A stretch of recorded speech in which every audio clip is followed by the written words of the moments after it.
Good morning friends, welcome to our new blog. আশা করছি তোমরা সকলেই খুব ভালো আছো এবং আমরাও ভীষণ ভালো আছি। সকাল সকাল নতুন একটি ভিডিওতে তোমাদেরকে অনেক অনেক স্বাগত। এখন বাজে ঠিক সকাল 4:50। সকাল ঠিক বলা যায় কিনা জানি না, ভোর। চারিদিকটা পুরো অন্ধকার। আর এটা তোমরা ভাবছো তো যে এই অন্ধকারের মধ্যে কি ভিডিওতে দেখানোর চেষ্টা করছে। না, সেরকম কিছুই না। আমি জাস্ট তোমাদেরকে বোঝানোর চেষ্টা করছি চারিদিকটা এতটা অন্ধকারের মধ্যেও ঘুম থেকে উঠে এই কনকনে ঠান্ডায় আমাকে যেতে হবে রান্নাঘরে। আর একটা বোন আমাকে কমেন্ট করেছিলে যে তুমি রান্নাবান্না কাজকর্ম কোনো কিছুই দেখাও না, শুধু ক্যামেরা অন করে বক বক করো। তো এই ভিডিওটা আশা করছি দেখলে তুমি কিছুটা অন্তত বুঝতে পারবে যে কেন সকালবেলায় কাজের সময় ভিডিওটা অন করা যায় না। আচ্ছা, আরও একটা জিনিস তোমাদের সঙ্গে শেয়ার করি। তোমরা কি কখনো দেখেছো মাছ কিভাবে ঘুমায়? আমার আওয়াজ পেয়ে কয়েকটা উঠে গেছে, আর একদম পেছন দিকে ফিল্টারের ওইদিকে দেখো 3টে মাছ চুপচাপ কিন্তু ঘুমাচ্ছে। আর সারাটা রাত ওরা এভাবেই থাকে।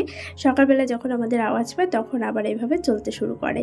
যাই হোক, ফ্রেশ হয়ে সমস্ত বাইরের কাজকর্ম কমপ্লিট করে চলে এসেছি রান্নাঘরে। এখন সবজি কাটতে কাটতে রান্না করছি। আর ওদিকে রান্না কিন্তু আমার হচ্ছে অলরেডি। আমি ডিমটা ভাজা করছি। আর দেখো, এক হাতে সবজি কাটা, আবার সেই হাত দিয়েই বারবার রান্নার খুন্তি ধরতে হচ্ছে, আবার এক হাত দিয়ে জালও ঠেলতে হচ্ছে। তো সকালবেলা আমাকে এইভাবে স্পিডে কাজ করতে হয়। আর এখন ক্যামেরাটা অন করার একমাত্র কারণ হচ্ছে তোমাদেরকে জাস্ট একটু বোঝানো যে সকালবেলা ঠিক কীভাবে তড়িঘড়ি করে কাজটা করতে হয়। আর চারিদিকে কিন্তু প্রচণ্ড অন্ধকার, লাইট জ্বালিয়ে আমি কাজ করছি। মাঝে মধ্যে আবার রান্না ছেড়ে দৌড়ে দৌড়ে কলেও যেতে হয়, আবার ঘরেও যেতে হয়। যতই ভাবে সব কিছু নিয়ে একবারে বসবো যেন উঠতে না হয়, বাট কেন জানি না, রান্না করতে বসলেই মনে হয় এটা এখানে নেই, ওটা এখানে নেই, আবার দৌড়ে দৌড়ে গিয়ে নিয়ে আসতে হয়। এবার সবসময় তো ক্যামেরাটা অন করা হয়ে ওঠে না, তাই না? আশা করছি তোমরা বুঝতে পেরেছো ব্যাপারটা। আর আজকে এটুকু ক্যামেরা অন করে করতে গেছি, প্লাস তোমার দাদাভাইয়ের অনেকটা লেটও হয়ে গেছে। তো জানি না আমার লেট করেই ওঠা হয়েছে না এসব ক্যামেরা অন করে দেখাতে গিয়ে লেট হয়েছে। তো অনেকটাই লেট হয়ে গেছে। আর ডিমের তরকারিটা রান্না করতে গেলে কেন জানি না সবসময় লেটই হয়ে যায়। আজকে ভেবেছি ডিমটা সিদ্ধ করবো না, ভেজে রান্না করব, তবুও লেট হয়ে গেছে।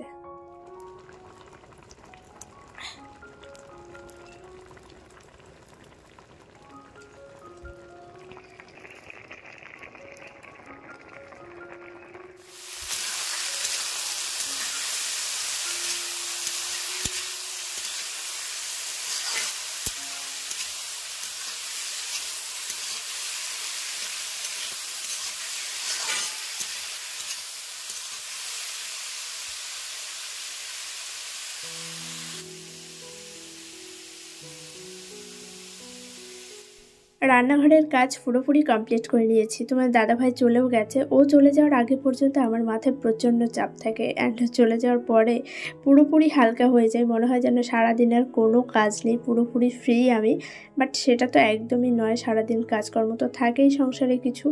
আর সেই করতে করতে সময় যে কোথা দিয়ে পার হয়ে যায় সত্যি বোঝা যায় না। আর ও আমাকে সবসময় বলে, জানো তো, যে আমি বাড়ি আসার পরে তুমি কোনো কাজ রাখবে না, আমি বাড়ি আসার আগে পর্যন্ত তোমার যত কাজ আছে সব কমপ্লিট করে রাখবে।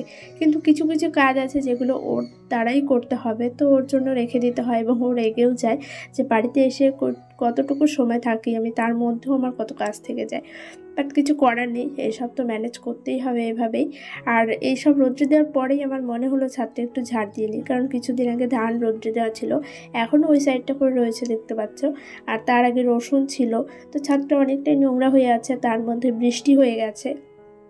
তো ভাবলাম পুরো ছাদটা একটু ভালো করে ঝাড় দিয়ে নেবো, আজকে পুরো ডিপ ক্লিন করবো ছাদটা।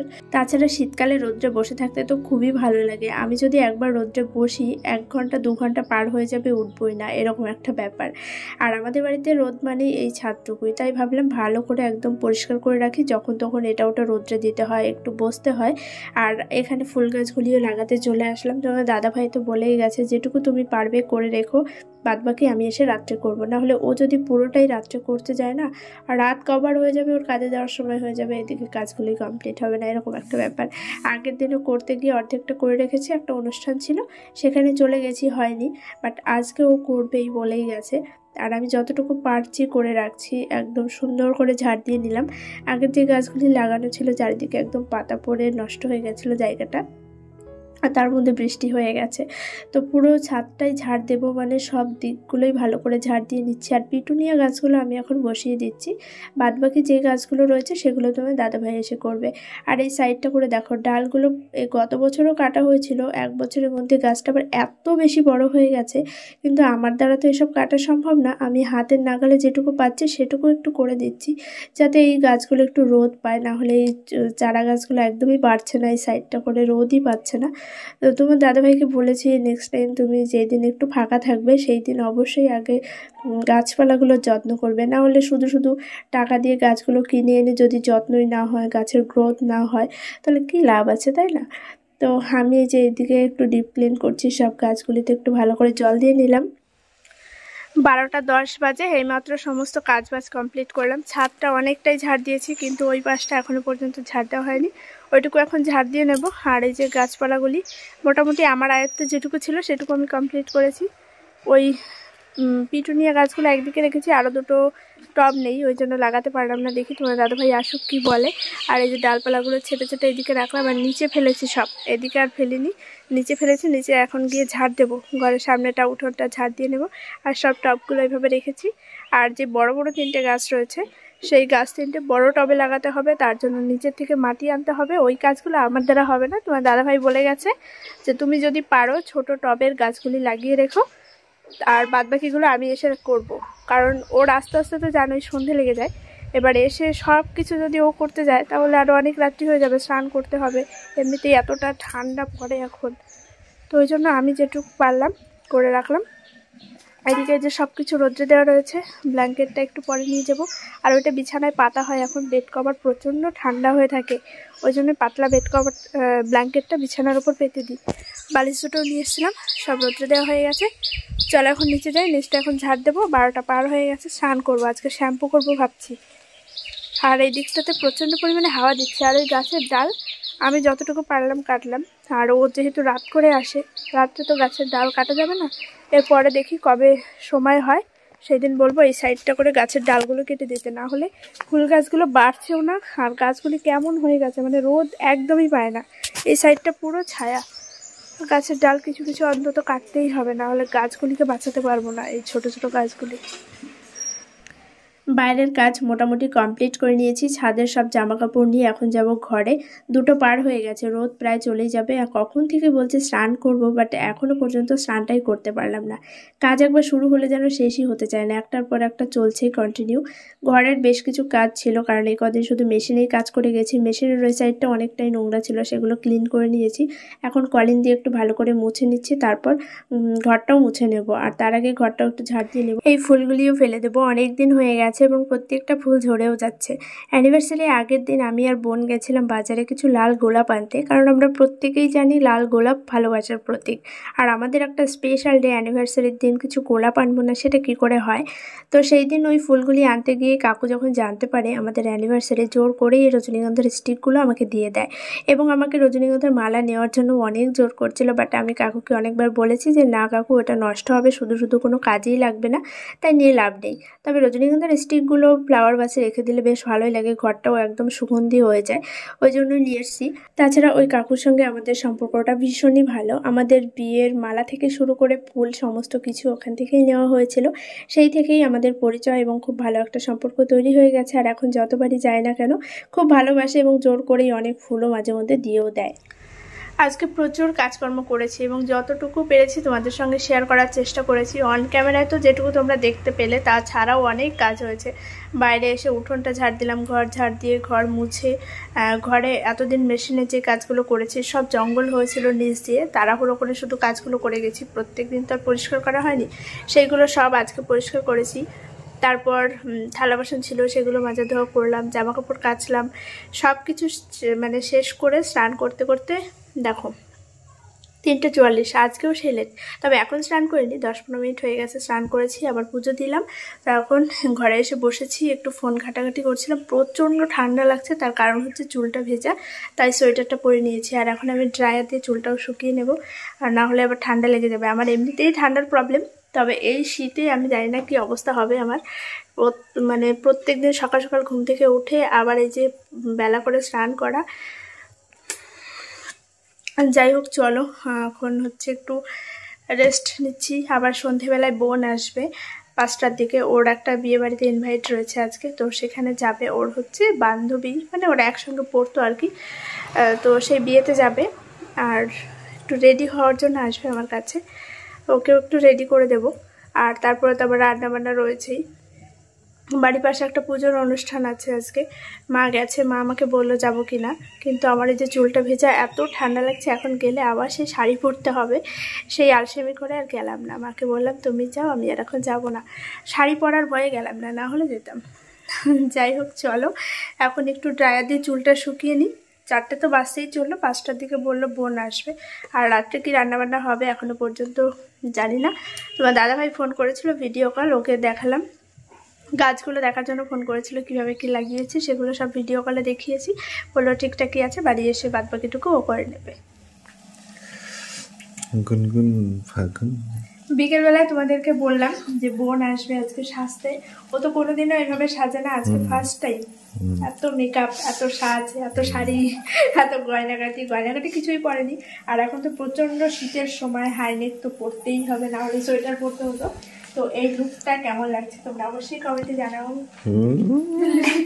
লিপস্টিক পরা হয়নি, চুলটা একটু বাঁধলাম আর শাড়িটা পরিয়ে দিয়েছি। আশা করি মোটামুটি ঠিকঠাকই আছে মেকআপটা। আর আমি তো মেকআপ কিছুই জানি না, তোমরা জানো আমি নিজেও অত মেকআপ করতে পারি না। তার সত্ত্বেও আজকে যে ওটা আমি এটুকু করতে পারলাম তাতেই খুশি। এটুকু করতে না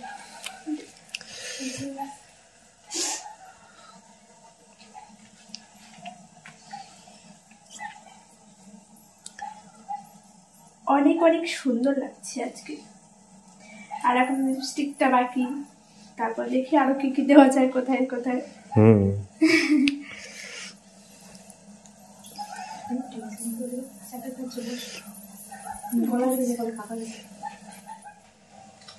ওকে রেডি করতে খুব বেশি সময় লাগেনি, 1 থেকে 1.5 ঘন্টার মধ্যে পুরোপুরি রেডি হয়ে গেছে। একটু সামনের দিকে অনেক সুন্দর লাগছে আজকে। আরও তো এইভাবে কোনো সময় সাজেনি, আজকেই ফার্স্ট টাইম।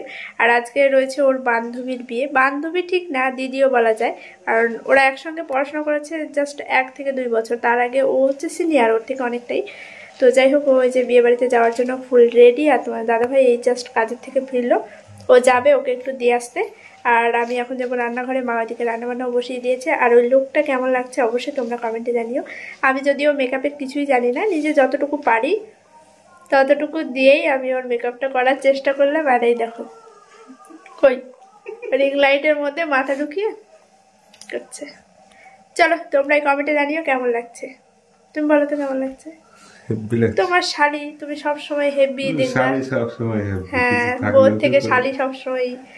বলো বলো বলো, কেন জিভ বেরিয়ে গেল কেন? এই মিতুকে কেমন একটা সেই, না না দাঁড়া, ওই যে এই অরেঞ্জ আর ব্ল্যাক এর কম্বিনেশনে সেই নাচে, আরে না ওই যে সন্ন্যাসী সন্ন্যাসী লাগছে না? তুমি ভালোই লাগছে। না না এরকম সেম শাড়ি কিন্তু আমারও আছে, তোমরা আগে একটা ব্লগে দেখেছো। তো এই যে বোন আর আমি একসঙ্গেই শাড়ি দুটো কিনেছিলাম, একদম সেম সেম শাড়ি, ভালো লাগছে। চলো বাই, ওকে দিয়ে আসো, ওর আবার লেট হয়ে যাবে বিয়ে বাড়িতে। আর উনি করছে, উনি এখনো পর্যন্ত স্নানও করেনি, ওকে দিয়ে এসে তারপর স্নান করবে। ও তার আগে ফুল গাছ লাগানো আছে। টাটা টাটা কর। কি কোথায় যাবা? অত সস্তা না, শাড়িরও আছে ওইরকম ভাগার মতো লোক, ঠিক আছে? দেখো চোখ বড় বড় হয়ে গেছে, এমনি বললাম, মজা করলাম। চলো তাড়াতাড়ি আসবা, ঠিক আছে?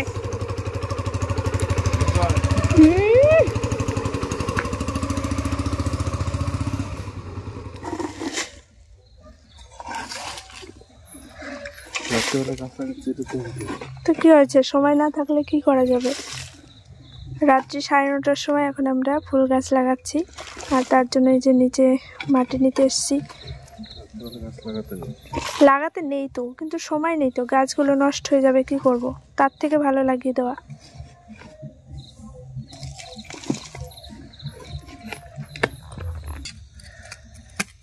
আর এইদিকে এই গোলাপ গাছটা লাগানো ছিল একদম ঘরের কোনায়, আর এখানে হচ্ছে পাথরের কুচিতে ভর্তি, মানে গাছটা ঠিকঠাক হবেই না, তাছাড়া প্রচণ্ড ছায়া থাকে, কখনোই রোদ পায় না।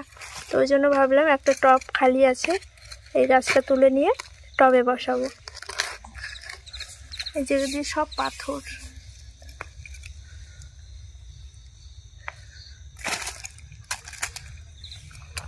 এটা হচ্ছে হাজারি গোলাপ গাছ।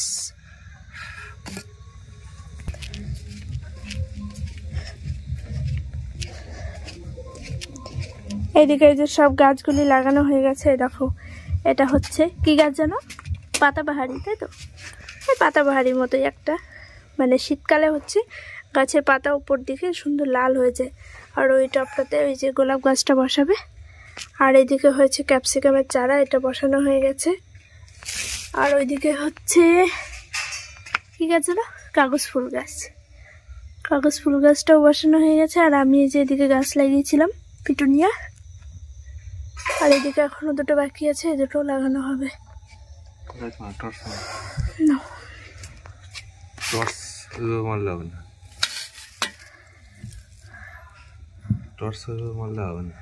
কিভাবে মারবো? তোমার কি হবে শিখিয়ে দিয়েছি জানো? জানো এটা ঠিক আছে? চোখে দেখতে পাচ্ছি না কিছু। 10টা 10 বেজে গেছে, এখনো পর্যন্ত খাওয়া দাওয়া করিনি। তোমার দাদাভাই এই জাস্ট স্নান করতে গেল, এখনো স্নানও করা হয়নি। আর এতক্ষণ পর্যন্ত ফুল গাছই লাগানো হলো, সব গাছপালাগুলি ঠিক করা হলো। যদিও রাত্রে এসব করা ঠিক না, কিন্তু কি করবো বলো, সময় একদমই হচ্ছে না। আর দিনের বেলা করে করতে গেলে সেই বুধবার ছাড়া হবে না, ততদিনে গাছটা নষ্টও হয়ে যেতে পারে। তো সেই জন্য আজকে রাত করে হলেও করে ফেলতে হলো। এখন যাবো খাওয়া দাওয়া করতে। বিছানার উপর প্রচুর জামাকাপড় ছিল, সেগুলো সব ভাঁজ করে রাখলাম। আর এই যে ব্ল্যাঙ্কেটটা সব ওইভাবেই রাখা আছে, ওই ছোট পাতলা ব্ল্যাঙ্কেটটা বিছানার উপর পেতে দেবো, নাহলে এই বেড কভারটা প্রচণ্ড ঠান্ডা হয়ে থাকে। আর ওই ব্ল্যাঙ্কেটটা তো গায়ে দেওয়া হয়। আর একটা দিদিভাই আমাকে কমেন্ট করেছে মটর ডালের বড়ি কিভাবে দেওয়া হয়। এমনি সাধারণত যে কোনো ডালের বড়ি যেভাবে দেয় সেভাবে দিয়েছে, এটা আলাদা কোনো প্রসেস না। আর এর মধ্যে শুধু চাল কুমড়োটা অ্যাড করেছে, চাল কুমড়োর কিছুটা পেস্ট মা বানিয়ে দিয়েছে ওর মধ্যে, আর কালো জিরে দিয়েছে, যেটা দিয়ে মানে খেতে অনেক বেশি ভালো লাগে। আর এমনি কি বলতো, বিউলির ডাল বা কলাইয়ের ডালের বড়িগুলো কি হয়, একটু টকটক হয় বা অনেকটা শক্ত শক্ত হয়ে থাকে। কিন্তু মুগ ডাল, মুসুরির ডাল, মটর ডাল, সব ডালের বড়ি কিন্তু খাওয়া যায়, আর আমাদের বাড়িতেও দেয়। তো মটর ডালের বড়িটা অনেক বেশি সফট এবং খুব ঝুরঝুরে হয়, যেটা খেতে অনেক বেশি ভালো লাগে। তো সেরকম আলাদা কোনো কিছুই না, এর মধ্যে একটু কালো জিরে অ্যাড করেছে, আর শুধু চাল কুমড়োটা পেস্ট করে মা ভালো করে মিক্স করেছে ওর মধ্যে। আর সুন্দর করে ফাটাতে হবে যাতে বড়িটা একটু আঠা আঠা টাইপের হয়, তাহলে মানে কাপড়ের সঙ্গে সুন্দর লেগে থাকে। তো যাই হোক, এই সিস্টেমটা আমি যদিও খুব বেশি ভালো জানি না, আমার যতটুকু ধারণা আমি সেটুকুই তোমাদের সঙ্গে শেয়ার করলাম। সমস্তটা তো মাই করেছে, তো মা ভালো বলতে পারবে। তখন আমি রান্নাবান্না করছিলাম, তো মাকে আমি নেক্সট টাইম যখন আবার দেবে তখন আমি জিজ্ঞেস করে তোমাদেরকে জানাবো। তো আমি যতটুকু জানলাম ততটুকুই তোমাদেরকে জানালাম। সাধারণত যে কোনো বড়ি মানে ডালের বড়ি যেভাবে দেয় এটাও ঠিক সেভাবেই দিয়েছে, আলাদা কোনো প্রসেস নেই এর মধ্যে। তো চলো, এই যে সব বিছানাগুলো এখন করব। ওর স্নান প্রায় হয়ে এসছে, খাওয়া দাওয়া করতে যাব। বোনকে সাজিয়ে দিলাম অনেক দিন পর, একটা নতুন কাজ বলতে পারো। তোমার দাদাভাইকে সেটাই বলছিলাম যে আমার পার্লারের কাজটা আমাকে একটু শেখাও। আমার খুব পছন্দের পার্লারের কাজ করতে, আমার ভীষণই ভালো লাগে, মানে শেখার খুব আগ্রহ। বাট ও পছন্দ করে না, ও বলে যে তুমি যেটুকু জানো এই দিয়েই কাজ চলে যাবে, অসুবিধা নেই। কিন্তু আমার বেশ শিখতে ইচ্ছা করে। যাই হোক, নতুন একটা কাজ আবার ট্রাই করলাম আজকে। তো চলো, আজকের মতো ভিডিওটা এখানেই এন্ড করি। ওর স্নান হয়ে গেছে, এখন খাওয়া দাওয়া করবো। আর একটু রাত্রি হয়ে গেছে, আবার সেই সকাল সকাল উঠতে হবে 4:30টার সময়। সত্যি সারাটা দিন প্রচণ্ড হয়রানির মধ্যে কেটে যায়। Bye, good night. ভিডিওটা শেষ করার পরেও আবার ক্যামেরাটা অন করলাম। এখন বাজে রাত্রি 11টা। খাওয়া দাওয়া কমপ্লিট হয়ে গেছে। না, আজকে থালা বাসন মাজিনি, কারণ অনেকটাই রাত্রি হয়ে গেছে। তো আবার ভোরবেলা উঠেই রান্না করতে হবে, তাই রান্নাঘরটা লেপে রাখছি, কারণ আগামীকাল হচ্ছে শনিবার। ওই সকালবেলা লেপার সঙ্গে সঙ্গে রান্না করা যাবে না। আর এদিকে সবাই ঘুমিয়ে পড়েছে, চারিদিকে পুরো একদম ঘুটঘুটে অন্ধকার হয়ে গেছে। রাত্রি 11টা মানে ঠান্ডার মধ্যে বুঝতেই পারছো। যাই হোক, আরও একটা কমেন্টের রিপ্লাই দিচ্ছি। তোমরা অনেকেই জানতে চেয়েছো আমার ব্লাউজ বানাতে মজুরি কত। তবে মজুরি তো এক একটা সময় এক এক রকম হয়, এক একটা ব্লাউজের ডিজাইন এক এক রকম, সেরকম মজুরিও আলাদা আলাদা। তবে বাজারের থেকে সবসময় 50 টাকা 60 টাকা কমই থাকে। বাজারে যদি কোনো ব্লাউজ, কথার কথা বলছি, 250 টাকা হয়, সেটা আমি 180 বা 200 নিই। চলো, আজকের মতো বাই, গুড নাইট। দেখা হচ্ছে আগামী